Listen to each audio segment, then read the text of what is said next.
Vous avez bien noté comment commence l'Évangile. Voici, on le redit tous ensemble, voici l'agneau de Dieu qui enlève le péché du monde. Il y a quelques années, dans un des collèges du diocèse, j'avais une messe avec les enfants. Vous savez, comme on a des messes d'enfants du catéchisme, je les ai là tous autour de l'autel. Il y a des messes extraordinaires avec ces petits. Mais là, dans les 10 ou 15 collégiens que j'avais autour de l'autel ce jour-là, il y en avait une bonne moitié, c'était la première messe de leur vie, à 13 ou 14 ans. Il faut bien que les collèges catholiques servent à quelque chose. Et quand on arrive à l'Agnus Dei, il y en a 2 ou 3 d'entre eux qui font bé, bé, bé. Ils se mettent à bêler. Voilà. Agneau de Dieu, bé, bé. Bon. Voir leurs parents quand même, qui leur ont jamais rien dit. Et j'avais là, c'était le moment de la fraction du pain, et j'ai dit à Jésus, qu'est-ce que je fais? Il m'a dit, pose-moi, explique-leur. Alors j'aurais dit, vous bêlez parce que je parle de l'agneau, mais c'est quoi l'agneau? On va réfléchir un peu à l'agneau.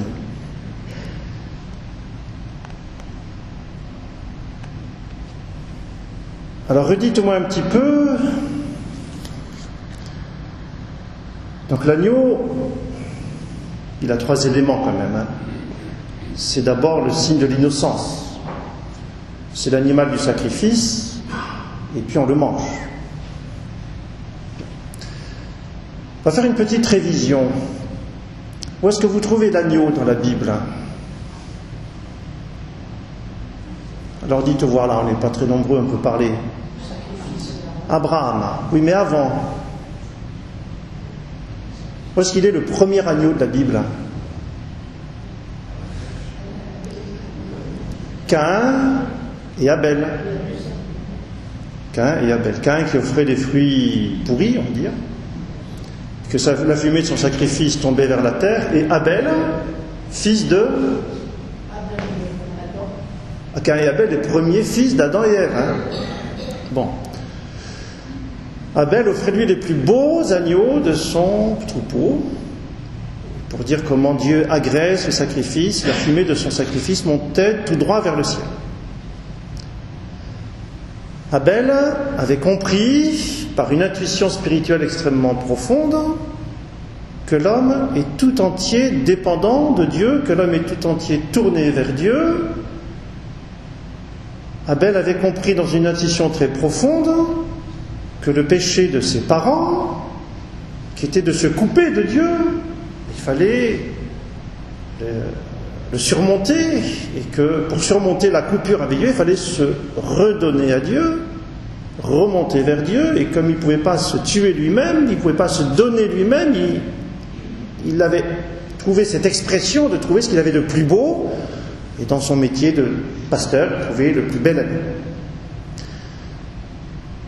Un peu plus tard dans la Bible, vous trouvez l'agneau dans l'histoire d'Abraham, avec le sacrifice d'Isaac, où là aussi on a l'anti-péché originel, on a les retrouvailles avec Dieu, on a l'obéissance totale, on a la dépendance totale de l'homme par rapport à Dieu, et Isaac est consentant à ce sacrifice. Et le texte de la Genèse nous dit à 2 reprises, Abraham et Isaac marchaient ensemble, pas seulement côte à côte, mais ensemble, cœur à cœur. Sans compter que Isaac avait dans les 30-35 ans, que son vieux père avait 100 ans de plus, et que s'il avait voulu s'échapper, il aurait largement pu s'échapper, au bénéfice de l'âge, entre le jeune et le vieillard. Mais Isaac est consentant, il s'offre à Dieu. Et dans son cœur, il y a cette intuition spirituelle très profonde qu'il porte avec lui toute l'humanité, dans une démarche de remonter vers Dieu. Sauf que Dieu dit à Abraham, ne touche pas l'enfant. Et qu'est-ce qui va être offert à la place? L'agneau qui s'est pris dans le buisson d'à côté. On continue un petit peu l'histoire de la Bible. Et où est-ce que je retrouve encore des agneaux?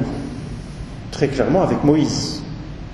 Avec l'agneau de Pâques, la fameuse nuit du départ de l'Égypte, qui est liée à la mort de tous les premiers-nés d'Égypte.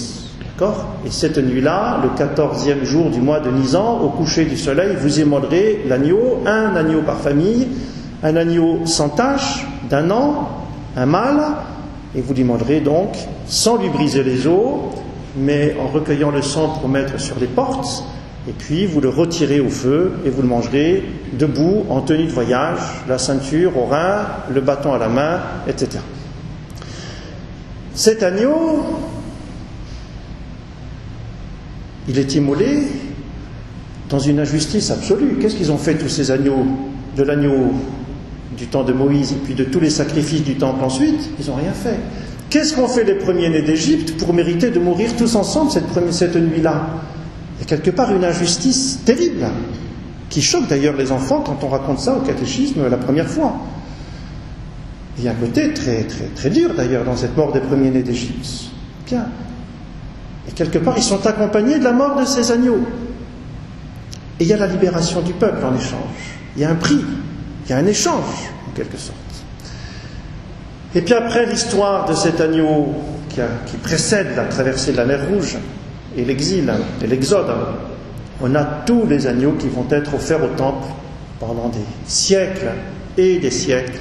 C'est par les sacrifices d'agneaux le matin, le soir, les fêtes de Pâques, etc., etc. Toutes les circonstances de vie de famille, dans l'action de grâce, dans l'intercession. Des milliers, des millions d'agneaux ont été offerts au temple. Jusqu'à l'agneau de Dieu, qui est un des plus beaux noms du Christ, l'agneau de Dieu.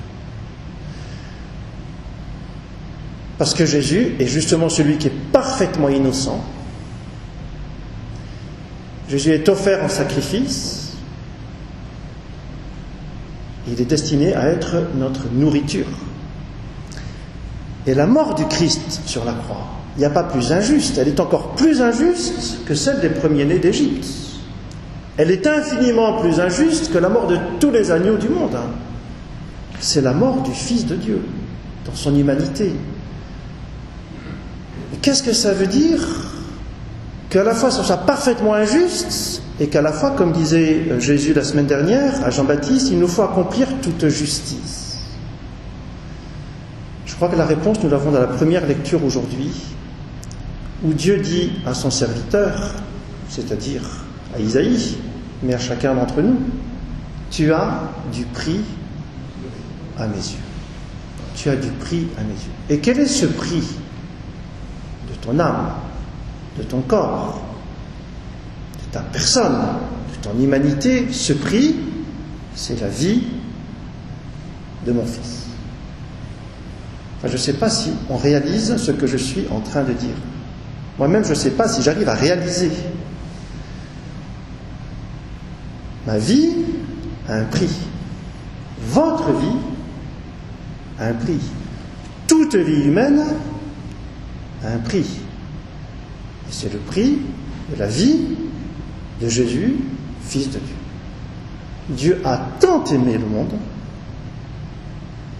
il a donné son Fils, pour que tout homme qui croit en lui ne périsse pas, mais obtienne la vie éternelle.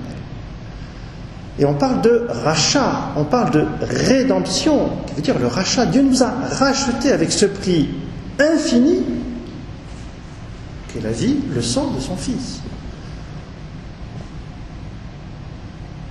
J'en ai le vertige. Je crois que c'est quelque chose qui nous dépasse.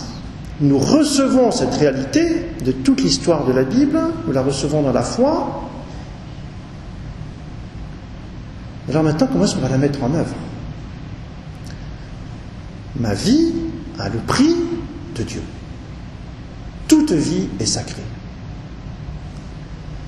Toute vie est sacrée depuis la conception jusqu'à la mort naturelle. Et je crois que c'est une des premières applications de ce que je suis en train de te dire aujourd'hui. À Paris, il y a cette grande marche nationale pour la vie, le respect de toute vie depuis la conception jusqu'à la mort naturelle. Une deuxième application qu'on pourrait faire de cela, c'est la grandeur du lieu de la vie qu'est le mariage. Dieu est en train de faire un cadeau extraordinaire à notre ville de Pollen à travers la mise en place de ces 8 ou 10 rencontres de ce cycle d'Alpha Couple qui concerne toutes nos familles, tous nos ménages. Et à travers ce que Patrick et Sylvain André sont en train de mettre en place, il y a vraiment toute la tendresse et la sollicitude de Dieu pour nos familles, pour nos couples, pour nos mariages. Et moi je voudrais vraiment, si on prend conscience que nous avons personnellement du prix aux yeux de Dieu, et que nos couples, que nos familles ont du prix aux yeux de Dieu, moi je voudrais que tous vous vous investissiez. Dans la prière, c'est le minimum. Mais on a besoin de beaucoup d'entre vous pour le service.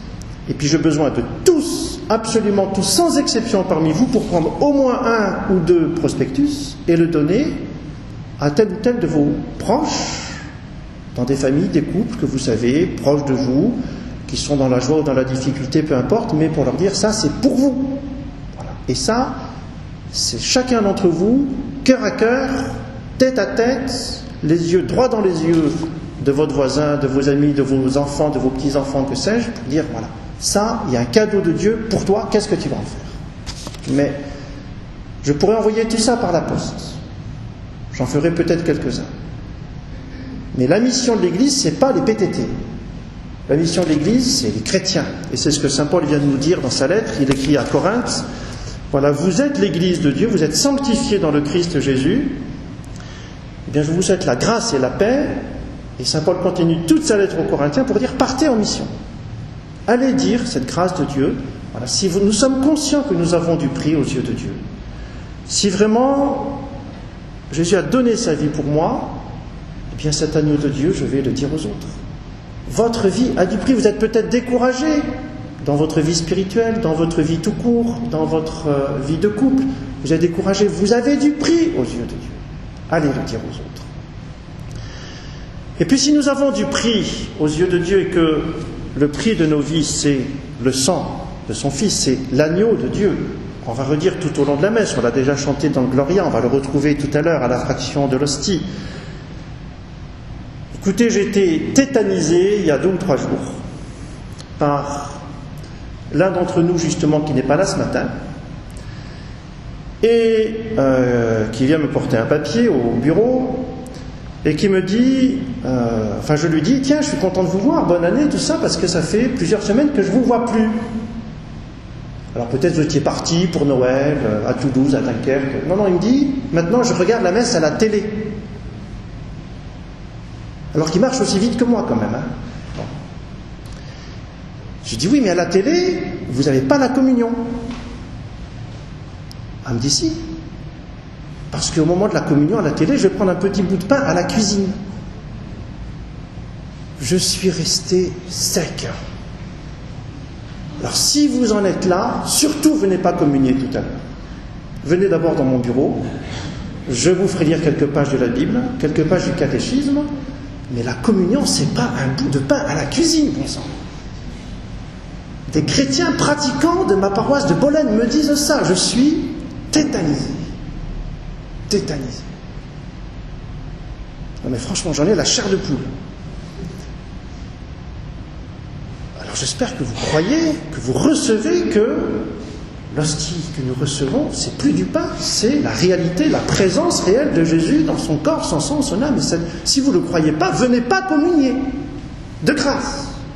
Réfléchissez avant, travaillez, lisez, priez. Mais venez pas faire du semblant ou n'importe quoi. De grâce. Ça fait vraiment mal au cœur de Jésus. L'agneau de Dieu. Et dans la communion, c'est sa vie qui coule en moi. C'est le sang de l'agneau. C'est le prix, c'est la vie de Dieu même qui coule en moi. Alors je l'accueille. Voici l'agneau de Dieu qui enlève le péché du monde. Qui enlève. En latin, c'est qui tollis peccata mundi. Et c'est vrai que c'est un petit peu intraduisible, parce que tollere en latin, c'est à la fois enlever, mais c'est d'abord prendre sur soi. Et donc on pourrait traduire alternativement agneau de Dieu qui prend sur toi et qui enlève. Et tu enlèves parce que tu prends sur toi le péché du monde. Et Jésus a tellement pris sur lui le péché du monde que il en est mort sur la croix précisément. Il en a été écrasé. Et puis c'est toi qui enlèves peccata, c'est au pluriel, les péchés, tous les péchés du monde. On traduit le péché. Ça c'est un peu les misères nationales. J'aimerais voir un peu comment c'est traduit dans les autres langues, mais le péché du monde, ça reste une espèce d'être abstrait, non identifiable. Alors que Jésus, il n'a pas pris sur lui une espèce de péché nuageux. Jésus, il a pris mon péché, mes péchés, tel péché, bien précis, les uns après les autres, et les vôtres aussi. Voilà. Seigneur Jésus, tu enlèves tous les péchés du monde, personnellement, précisément, chacun. Et tous ces péchés ont été comme autant de clous, d'épines qui t'ont blessé. Mais tu les as pris sur toi parce que j'ai dû prier à tes yeux. Alors vraiment, agneau de Dieu, toi qui enlèves les péchés du monde, prends pitié de nous et donne-nous la paix. Au nom du Père et du Fils et du Saint-Esprit. Amen.